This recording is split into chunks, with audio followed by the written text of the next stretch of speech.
Wildfires and record high temperatures have occurred in parts of North Africa in the past week, as the UN warned Earth is warming faster than expected. A heatwave fed by hot air from the continent's north has engulfed large parts of the Mediterranean in recent days, contributing to massive wildfires and killing dozens of people in Italy and Turkey. In Algeria, at least 69 people succumbed in fires in the northern region of Kabylie. Among the victims were 28 soldiers deployed to help overstretched emergency services. They saved more than 100 people, but lost their own lives in the process. We saw the fire from far away in the morning, and in 2 minutes it arrived here. It's unbelievable. Authorities suspect widespread arson after more than 70 separate fires erupted in a short space of time. Strong winds and dry conditions created by the heatwave fueled the flames. In 20 minutes, there was nothing left of this village. The entire population had been evacuated towards the mosque, with women and children, and the rest of the residents were trapped here. Some of them started crying, and others screaming and pleading as if it was the end. President Abdelmajid Tebboune declared 3 days of national mourning. The government faces pressure to ask for international assistance, including firefighting aircraft which Algeria lacks. The European Union and France have sent several such planes. Neighbouring Tunisia is also facing an exceptional heatwave, with temperatures up to 15 degrees above the norm. On Tuesday, the mercury climbed to 49 degrees, an all-time high. The latest extreme weather events come as a code red report from the UN's Intergovernmental Panel on Climate Change warns that the world is warming far faster than previously feared. The Earth's average temperature will climb 1.5 degrees Celsius above pre-industrial levels around 2030, a decade earlier than predicted before, according to the IPCC report. It singles out the Mediterranean as a climate change hotspot, with increasing temperatures and aridity lengthening fire seasons and doubling the areas potentially burnt.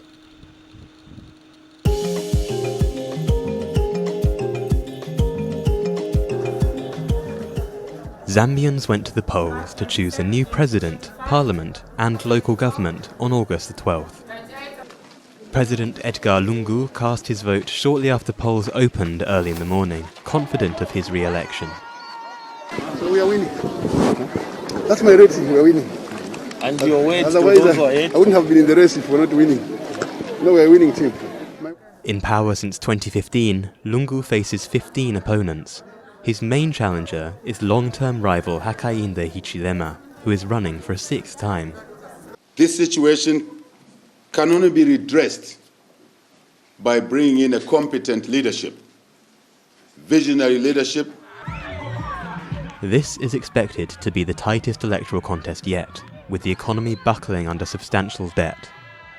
Zambia already has some history of power changes. Michael Sata won 2011 polls as opposition leader.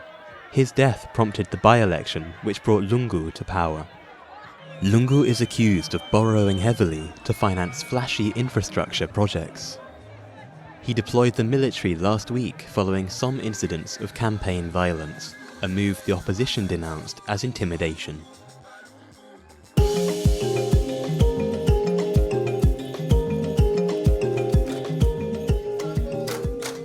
A crowd gathered to welcome home Burkina Faso's first Olympic medalist on his return from Tokyo this week. Hugues Fabrice Zongo won bronze in men's triple jump at the Games, which closed on August the 8th. This dream has become reality. We have the first Olympic medal for Burkina Faso. We've opened our account, and I know that myself and future generations will perhaps win even more in other upcoming events. Namibia spared no cost to welcome back its team, including its first ever woman medalist. People lined the streets of the capital Windhoek to cheer on the parade. Sprinter Christine Mboma set a new under-20 world record with her silver in the 200 metres. I feel proud to be Namibian, and I feel proud to bring silver to the land of the bride. But the 18-year-old's performance was overshadowed by the debate over testosterone levels in female athletes. She was barred from the 400-metre race after testing high levels of the hormone.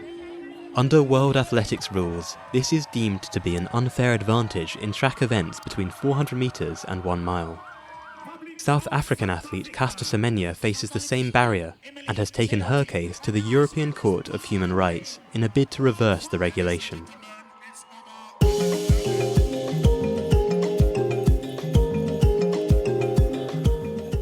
As a boy, Ibrahim Dabali listened as the elders spoke. His people, the Afa, have told stories about the little-known rock drawings in this remote part of northern Djibouti for more than a millennium. Around 900 rock panels depict humans and animals over a stretch of 3 kilometers, a prehistoric treasure telling a tale of thousands of years of climate change. I've known this place since my childhood. I've always lived here. I know every rock, every corner. The Afa were a traditionally nomadic people here in Abauma, where modern-day Djibouti, Eritrea and Ethiopia meet. Knowledge of the rock carvings was passed from generation to generation, but remained unknown to the general public. We're not the first people to have discovered this place. Our grandfathers told our fathers, and in turn our fathers told us about it. It's a knowledge that's passed over from father to son, and today we still know this place.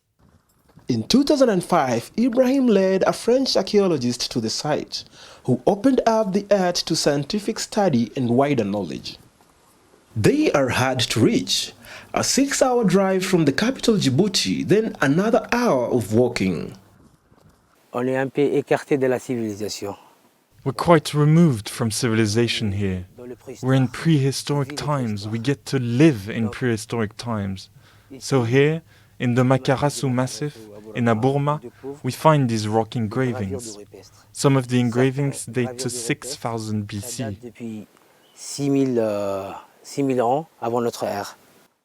The drawings represent hunters, giraffes or turtles, animals that still do exist elsewhere in Africa, but not in Djibouti.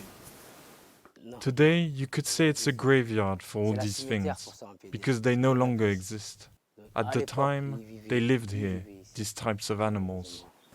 Djibouti's government pays Ibrahim to check that no one steals the boulders. Perhaps the most important rock art specimens on the Horn of Africa has no protective barriers or entry gates. But they are safe for now. Very few outsiders come here. Abauma is too hard to reach.